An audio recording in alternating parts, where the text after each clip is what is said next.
Hello, bonjour and welcome to your new Bonheur Private Wines video where we learn about wine weekly. I'm your host, Julien Michael, French Bordeaux-trained winemaker. I've been making wine and or commenting about wine for over 25 years, part of the wine industry, working my craft in more than 7 different countries all around the world so far. Today, I want to discuss what sets Pinot Noir apart in the world of wine. Do you really know what it is? Because I can tell you right now, as much as you think you know, perhaps, that it's not its aromas, or it's not its acidity, it's not the alcohol levels, it's not the age-worthiness, or even the price. What is it then? Well, let's talk about it.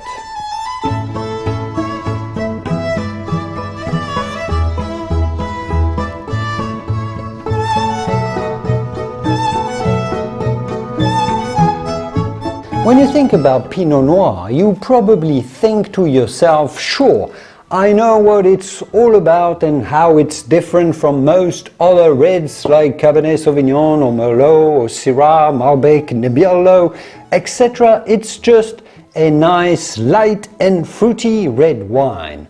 Well, my question to you today is it though?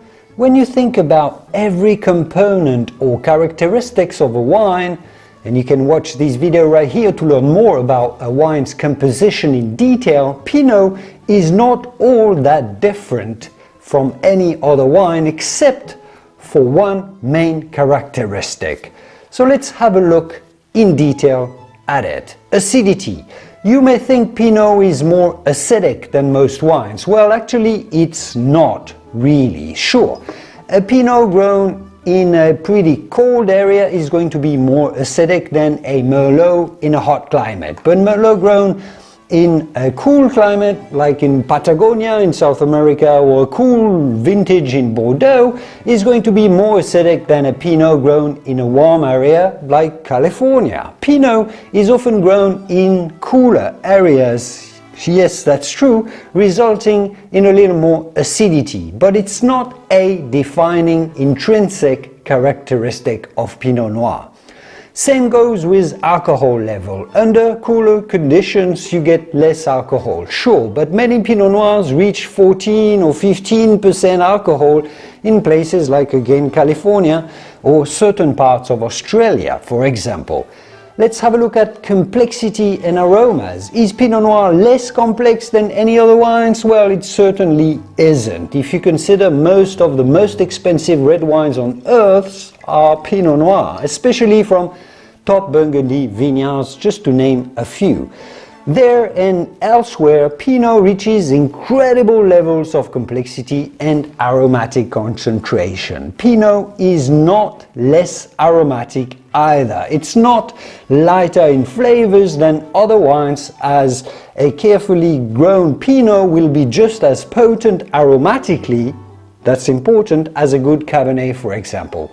That said, yes, it is true that some aromas of Pinot are relatively unique though, and can definitely give you a tell sign that you're tasting a Pinot Noir and nothing else. At a blind tasting, for example, sometimes you can tell, well, this is definitely a Pinot to me. Those aromas are a really bright sour cherry aroma, like a kirsch liqueur, and an earthy undertone like you describe as phosphor or mushroom. You will find those aromas in other wines, but not as clear-cut and dominant as in a Pinot. Now, aging potential and or age-worthiness is not different in Pinot than any other wine. It might be considered a lighter wine, but well-made Pinots are beautiful for decades. They age really well, at least just as long as any other wines. Sure, a cheap Pinot won't age that well, but so won't a cheap Cabernet. It's more the quality of the base wine, how balanced, how complex, how concentrated aromatically it is initially, that will make the aging potential, not really the type of grape, whether it's a Pinot or a Cabernet or something else.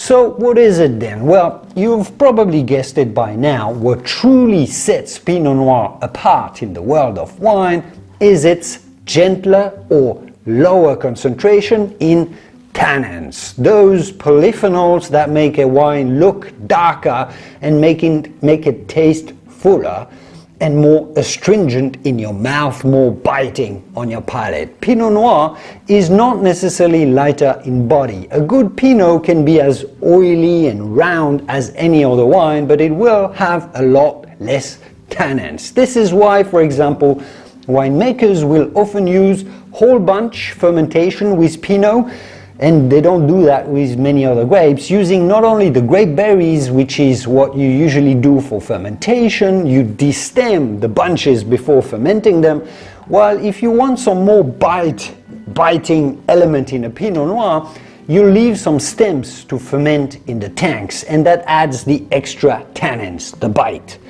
You need to do that because naturally the skins of Pinot grapes have very little tannins in them. It's also interesting to think that for a long time we thought that the bigger a wine, the more tannins it had.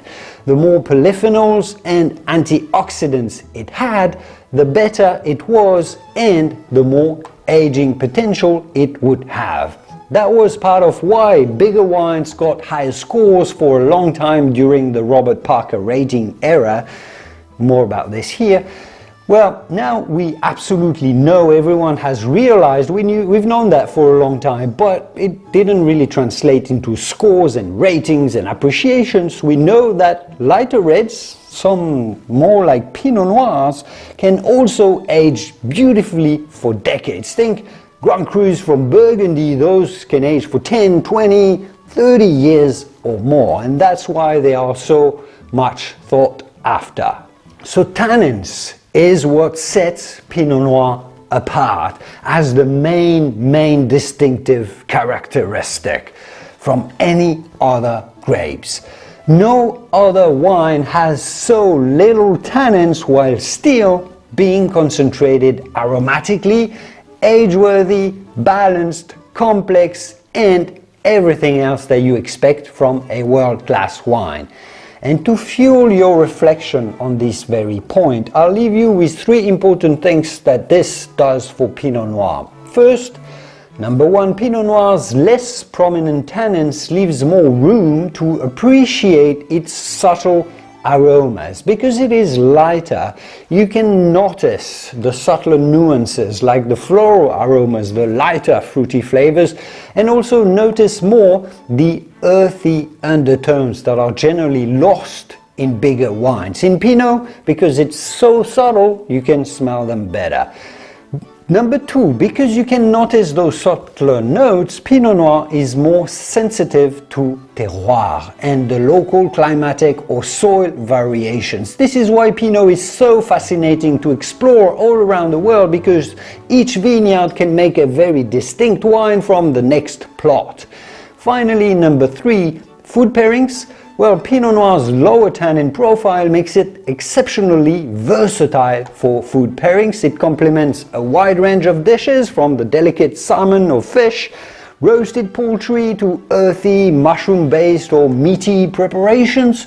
It goes with everything, and this adaptability definitely contrasts with high tannin wines, which often require rich, hearty foods to balance their powerful structure. But what do you think? Do you agree with my assessment here? I'd love to know. And which is your favorite Pinot Noir wine? French, from Burgundy? I wouldn't be that surprised, but maybe from elsewhere. Do you have a good, reliable source of Pinot Noir from New Zealand or a certain part of California? Let me know in the comments. And I will see you soon in the wonderful world of wine. Cheers.